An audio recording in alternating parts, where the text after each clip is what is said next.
Bueno, vamos a iniciar la tercera sesión de el blog de la sección infanto-juvenil de la Asociación Salud Mental Salamanca, en la que nos vamos a ocupar de un tema verdaderamente preocupante, grave, de palpitante actualidad, que tendremos que dividir en dos sesiones mínimo por razón de su intensidad, profundidad y capacidad de preocuparnos.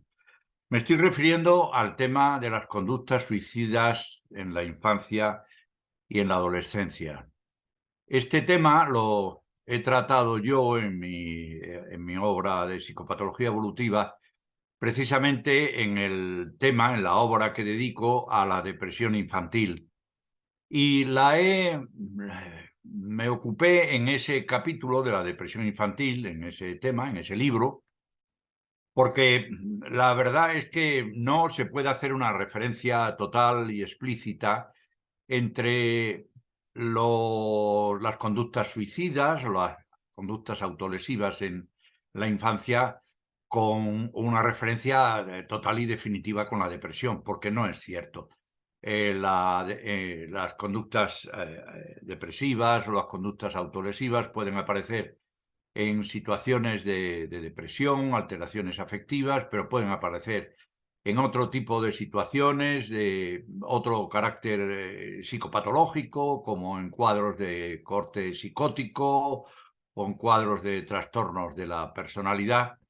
E incluso pueden aparecer sin que existan precedentes significativos de enfermedad psicopatológica precedente.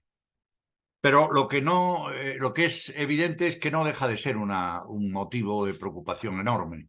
Les voy a dar unas cifras así a volapié para que se den cuenta de la trascendencia y la importancia que está teniendo últimamente esta situación. Una fundación, la Fundación ANAR, la Fundación de Ayuda a Niños y Adolescentes en Riesgo, viene haciendo una labor a través de sus teléfonos de contacto, una labor encomiable, importantísima. Y en el año 2021 recibió, relacionado concretamente con este tipo de situaciones, 7.770 consultas relativas a ideaciones de suicidio, intentos de suicidio y autolesiones. Claro, ellos no llegan al punto de la conducta suicida, sino que actúan a nivel de prevención.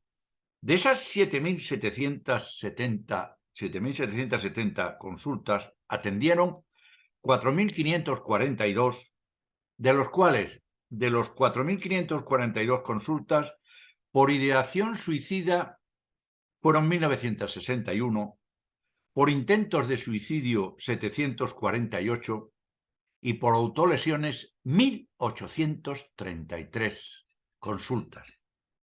Pero si esto es grave, es todavía más grave lo que el presidente de la Confederación de Salud Mental pone de manifiesto sobre los datos que el INE, el Instituto Nacional de Estadística, proporcionó en el año 2020 y 2021. Y es para que se hagan ustedes idea de la importancia de estas cifras y del horror que pueden representar.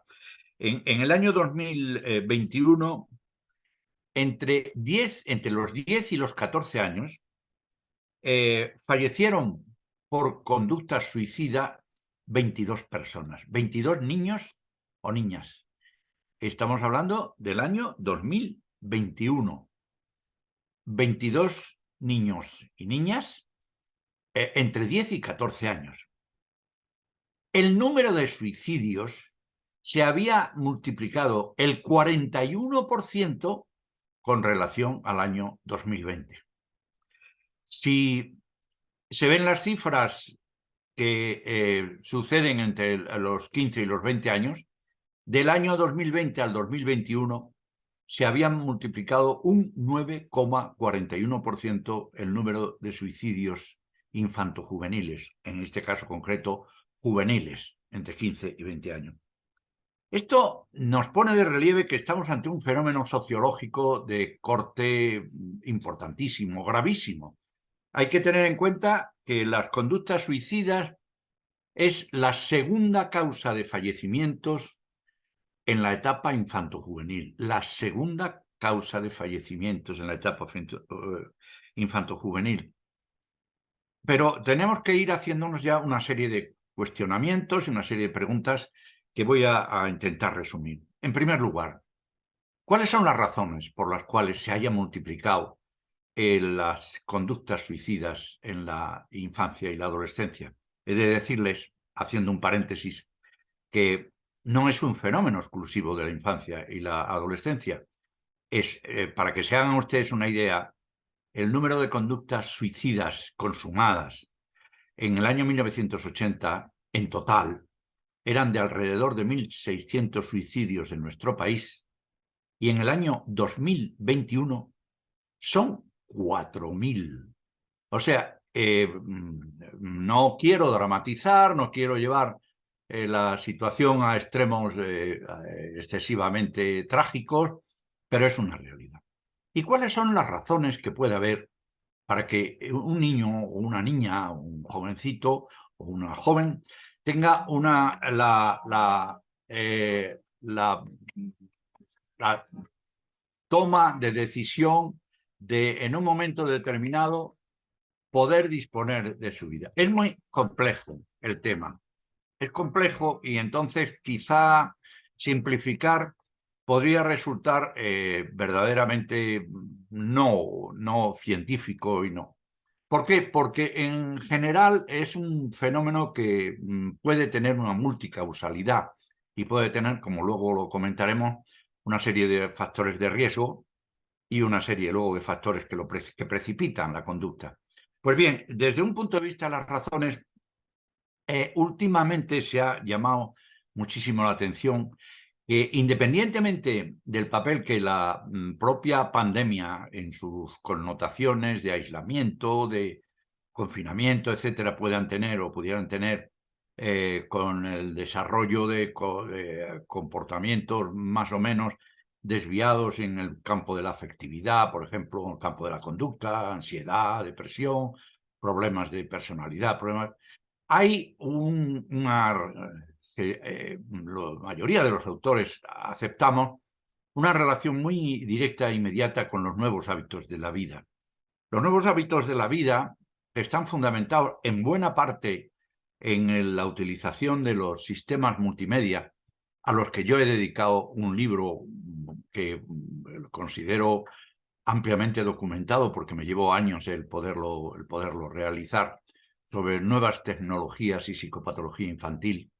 Las nuevas tecnologías que tienen un papel positivísimo, válgaseme la expresión, para la vida ordinaria y la vida educativa y la vida social del niño y del joven, sin embargo, pueden tener unos efectos auténticamente letales. ¿En qué sentido? En el sentido de que la multiplicación de la información que reciben o que pueden recibir los niños y jóvenes, y en general además información que viene cargada de toda una serie de connotaciones negativas, como puede ser la violencia, como puede ser el acoso, como puede ser incluso la propia información de los sistemas a través de los cuales se pueden producir estados de, perdón, estados de ansiedad o estados de violencia personal, de autolesión. Esto ha generado un caldo de cultivo propicio para que haya una serie de niños o niñas jóvenes que, siendo vulnerables por su personalidad, por su manera de ser, encuentren más fácilmente la posibilidad de aplicar en sí mismos lo que se está difundiendo de una manera muy negativa por los medios de difusión. Yo no quiero, evidentemente, demonizar, ni tampoco quiero relacionar directa e inmediatamente todo el problema del suicidio infanto-juvenil, ni muchísimo menos con el uso indiscriminado que se está teniendo en este momento de las nuevas tecnologías, porque no es cierto.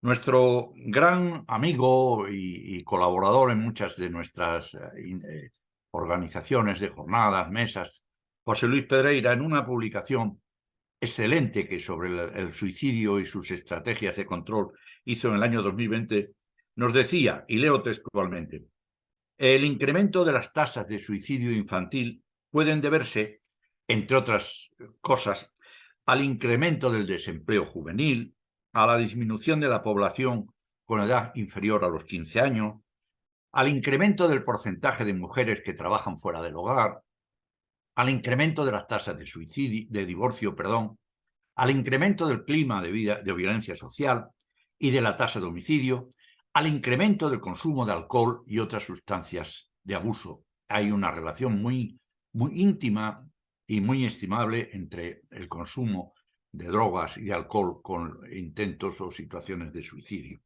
Bien, las razones nos llevarían muchísimo tiempo y sería muy largo el desarrollarlo. ¿A qué podemos llamar, que es otro punto al que quiero dedicar atención, a qué podemos llamar conducta suicida? La conducta suicida existe niveles, pudiéramos decir, o gradaciones de actuación que se han recogido por distintos autores y con distintos matices y distintas formas. Yo he seleccionado las que he utilizado en mi obra sobre las conductas suicidas en la infancia y en la juventud, y que está recogida por la OMS y que las divide en los siguientes tipos. Uno primero que es muy preocupante, porque ya ven que en la encuesta realizada por la Fundación ANAR encontraban de 4.000 y pico de consultas que habían tramitado, 1.890 y tanto eran por conductas autolesivas. ¿Qué es la conducta autolesiva? La conducta autolesiva son aquellas autolesiones que se producen los chicos y chicas sencillamente sin un afán de poder hacer un daño letal sobre su vida, pero sí para provocarse sufrimiento. No puedo entrar en la descripción de esto, podríamos a lo mejor en algún momento determinado comentarlo, porque es muy amplio y muy prolija su desarrollo, pero sí destacar que cada día más en las unidades de psiquiatría o psicopatología infantil se están viendo este tipo de conductas autolesivas, de autoagresión, que se justifican a través de esto, a veces por la imitación de otras conductas por las redes sociales y otras veces por intentar autoinfligirse dolor y padecimiento y sufrimiento. Otro matiz de la conducta suicida es el de la ideación suicida. La ideación suicida son aquellos pensamientos en los cuales el sujeto encuentra como que su vida tiene poco valor, que tiene poca capacidad, pocos objetivos, poca productividad, y entonces dice, entre otras muchas cosas, piensan: la vida no vale nada, yo no valgo para nada, no estoy aquí para nada, y todo esto suscita pues un tipo de sentimiento negativo del sujeto respecto a sus objetivos vitales. Otro nivel cada vez más próximo al definitivo es el de la amenaza de suicidio. La amenaza de suicidio son todas aquellos comportamientos, aquellas conductas a través de las cuales el sujeto, niño o niña, ponen de manifiesto que van en un momento determinado a ejecutar un acto suicida. Esta amenaza de suicidio, voy a comentar luego en brevísimas palabras, hay que tenerla muy en cuenta siempre, y corresponde a esto de que dentro de los mitos que hay en el tema del suicidio, que se dice: no, el que amenaza con que se va a suicidar nunca se suicida. No es cierto. Hay que tenerlo siempre mucho en cuenta y hay que considerarlo. Otro nivel, el siguiente, es el de la tentativa o intento de suicidio, en el cual existe ya una acción realizada que no se ha concluido, que no se ha desarrollado. En la publicación que yo acompaño en el blog, a esta presentación mía verbal, hay una presentación escrita en la que desarrollo un ejemplo de un caso, el caso de niño más pequeño que yo he tenido oportunidad de ver a lo largo de mi vida profesional en el campo de la atención en psicopatología infantil, que es de un niño de 7 años. No me puedo extender porque nos llevaría tiempo, pero lo pueden ustedes consultar en el... Finalmente está el suicidio consumado. El suicidio consumado es aquella autoagresión que tiene como consecuencia el fallecimiento del sujeto. Como se ve, hay distintos niveles, distintas graduaciones. ¿Qué factores de riesgo hay? Hemos apuntado anteriormente, cuando aludíamos a las posibles potenciales causas, factores de riesgo personalidades vulnerables, personalidades con desviaciones psicopatológicas de su vida, personalidades que se encuentran en situaciones personales de conflicto personal, de trastorno de personalidad, etcétera, etcétera. Hay circunstancias contextuales entre las cuales los factores familiares, los factores sociales son muy importantes. Concretamente, hay como factor de riesgo muy importante que puede actuar como factor precipitante, es el acoso escolar. Esto lo están ustedes oyendo todos los días por los medios de comunicación, el papel tan tremendo que están en este último mes.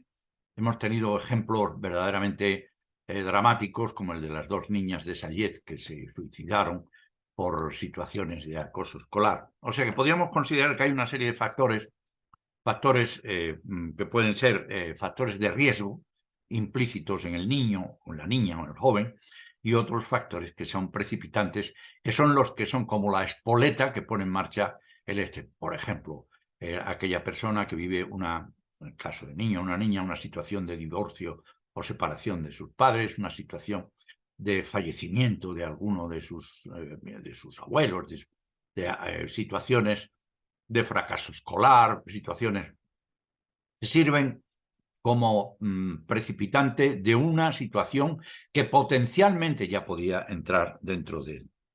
Hay otro capítulo muy importante, y ya voy a ir terminando, que es al que quiero hacer alusión porque es muy importante, que son las señales de alarma que todos tenemos que tener en cuenta.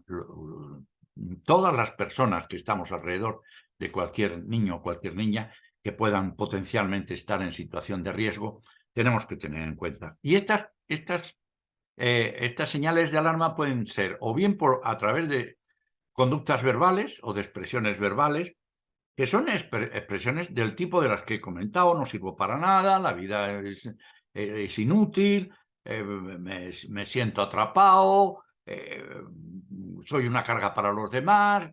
Estas expresiones verbales no hay que ignorarlas, hay que tenerlas muy en cuenta. Es otro de los mitos que hay, que cuando se dice que es que cuando amenaza con tal, no, cuando amenaza hay que tenerlo muy en cuenta y hay que estar muy al quite. Y otras conductas no verbales que son las conductas directas de gestos, por ejemplo, personas niños o niñas que se aíslan mucho, que pierden amistades, que pierden el contacto social, que dejan de rendir en el centro escolar, que tienen cambios de humor, cambios de carácter, etcétera, etcétera. Respecto, y ya con esto quiero concluir, respecto al tema de las conductas, quiero un poco reseñar algunos de los mitos que quiero que ustedes no caigan en el error de poder caer en ellos. Están recogidos de la siguiente manera. Por ejemplo, preguntar a una persona si está pensando en suicidarse puede incitarle a hacerlo o no. Pues está claro de que es una actitud muy positiva el hecho de interesarse en aquellas personas que pueden estar en situaciones de riesgo. No incrementa la posibilidad de que la persona decida definitivamente. Muy por el contrario. Le permite transmitirse y le permite, de alguna manera, actuar liberándose de cargas. Otro mito es que la persona que expresa su deseo de acabar con su vida nunca lo hará. No es cierto. No es cierto. No lo tengan en cuenta. Una persona que tiene la idea y que expresa el deseo de quitar su vida, hay que tenerla muy en cuenta. Otra es la persona que se quiere suicidar, no lo dice. Tampoco es cierto. Porque la persona que se quiere suicidar lo puede decir. De hecho, 10 personas de 10 personas que se suicidan, 9 expresan claramente su propósito. Fíjense. Y esto es muy importante el tenerlo en cuenta, no banalizarlo, no decir, esto es un chantaje, esto es lo que quiere, nada. Por otra parte, el suicidio, otro de los mitos, es un comportamiento impulsivo. No es cierto. El suicidio puede ser muy meditado, puede estar muy preparado, puede estar muy programado, y hay que tener en cuenta que efectivamente hay suicidios que surgen un poco en cortocircuito, pero hay suicidios que están perfectamente planificados a lo largo del tiempo. Y finalmente, las personas que se suicidan son las que tienen graves problemas. No es cierto tampoco. Hay personas que tienen pequeños problemas, que por la razón que sea, por razones que le cogen en una situación personal muy conflictiva o que les cogen en un estado verdaderamente de decaimiento personal y de decaimiento afectivo, pueden tomar la decisión.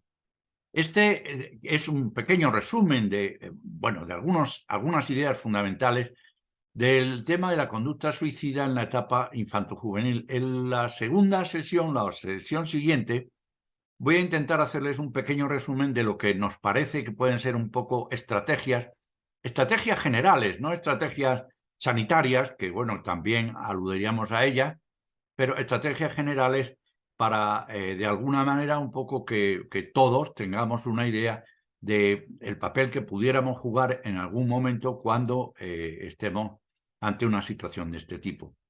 Muchas gracias y hasta la próxima sesión.